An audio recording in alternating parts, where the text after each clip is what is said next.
Hello. So, as we had discussed about the International Space Station, we had seen there are few components in that system. So, this is an image of ISS, International Space Station, where actually docking of the objects of a space satellite or a spaceship could be take place, or other features of rocket science could work in this. So these are the components that we had seen in the last class of ISS, and we are going to see the one video that would actually try to explain that how docking mechanism on the spaceship works. And then we can talk about completing the mission. Dr. Mann? There was a docking attempt that these space interstellar would do, spaceship docking on the ISS scene, and the video from the famous movie named Interstellar. I hope most of you had already seen, but we are just want to see this in the context of systems engineering, that how actually large system like ISS works along with the spaceship or shuttle that actually goes to the different planets in the case of Interstellar. Listen to me. This is not about my life. So this is something like he's trying to open the hatch of that spaceship or with connected with the ISS. So he will attempt to open the gate, but he'll fail in the end. Mankind. There is a moment.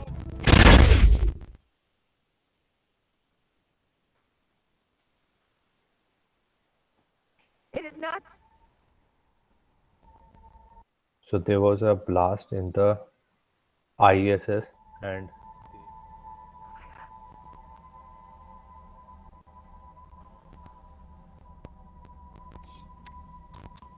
so the pilot of this spacecraft try to land on that.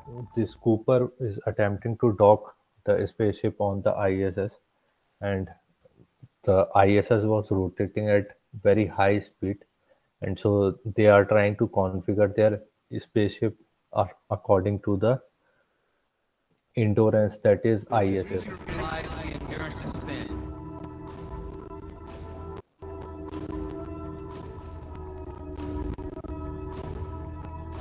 Cooper, what are you doing?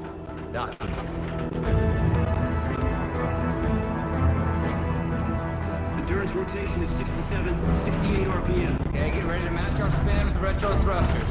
It's not possible. No, it's necessary.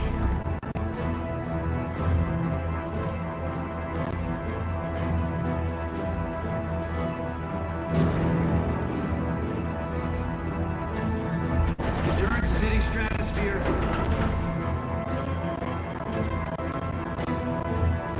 She's got no heat shield. Hey, she ready? Ready.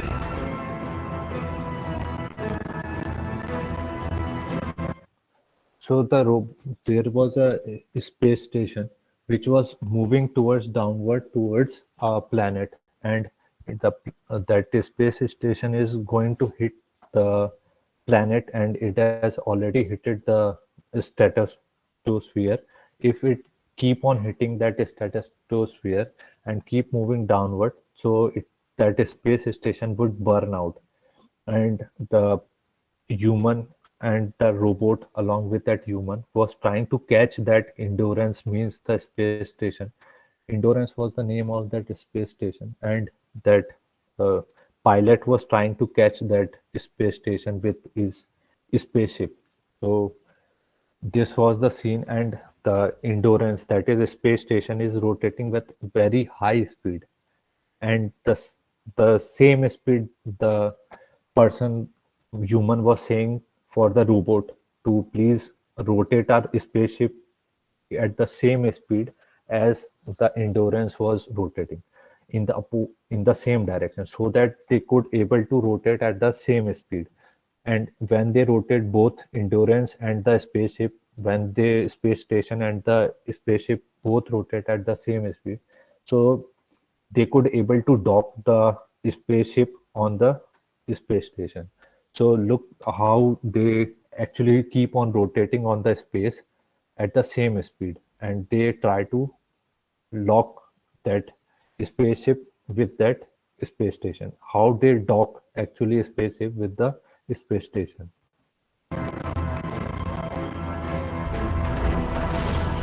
Cooper, this is no time for caution. Base, if I black out, you take a steady. Nars, you ready to engage the docking mechanism?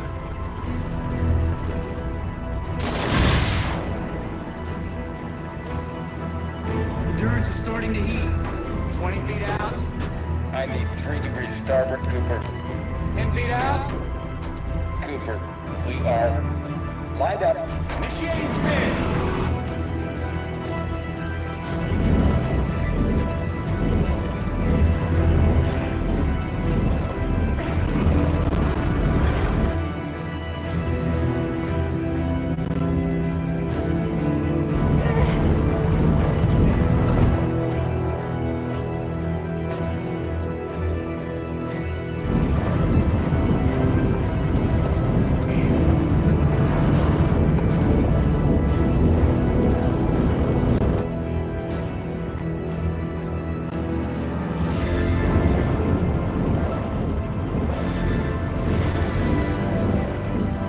Come on, Tars.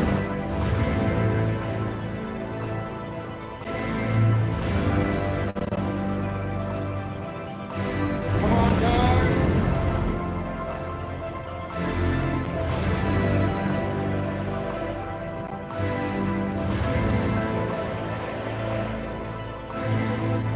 We are locked, Cooper. Engine up.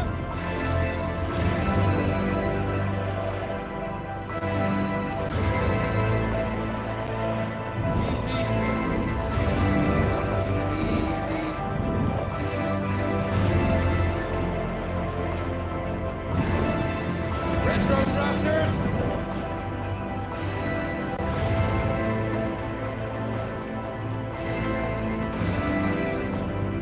Main engines on.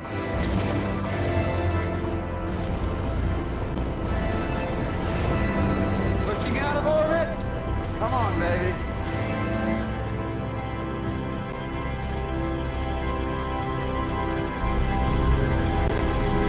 Killing main engine. Okay, we're out of orbit. So finally, they docked the spaceship on the space station, and they used the docker. Main objective to show that video was that the system engineering was applied to such a large scale systems where you have the large spaceship and space station working together.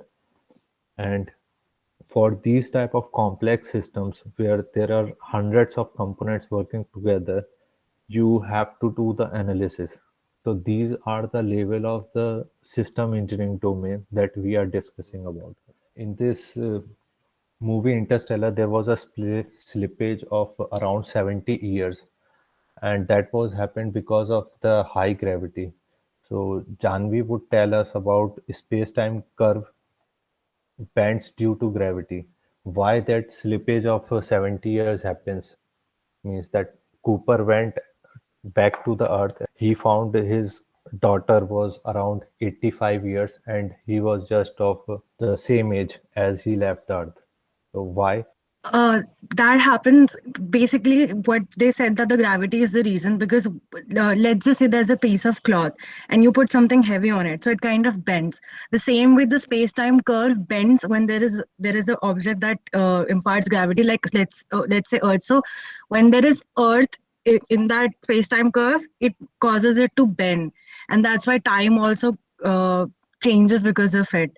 Like somewhere it contracts, and so once you move away from gravity like Cooper did, his time started slowing down, whereas on Earth, back on Earth, the time was flowing on a faster rate. It's all relative. Yes, so the space, time, and gravity are relative, and thus they have some different values and different curve plotting. And means different gravity would have different impact on space and mass, and then that would have different impact on time as well. So thanks for explaining this. This was the just an example of systems engineering, that how large system works, and there were many components which were aligned and which could be connected into one and another. And this is how the large system actually needs system engineering. So this is why systems engineering course was there, for learning such a large scale systems of systems development. And thus all these things of systems engineering that we are studying are for these kind of large systems. For example, large automobiles are there, autonomous automobiles are there. So large level of multiple networks are there for the protein analysis with the multiple X-ray machines working together. So how to automate all these things? So these are the purpose of systems engineering, to do the management in overall project. So I hope you'll enjoy this course.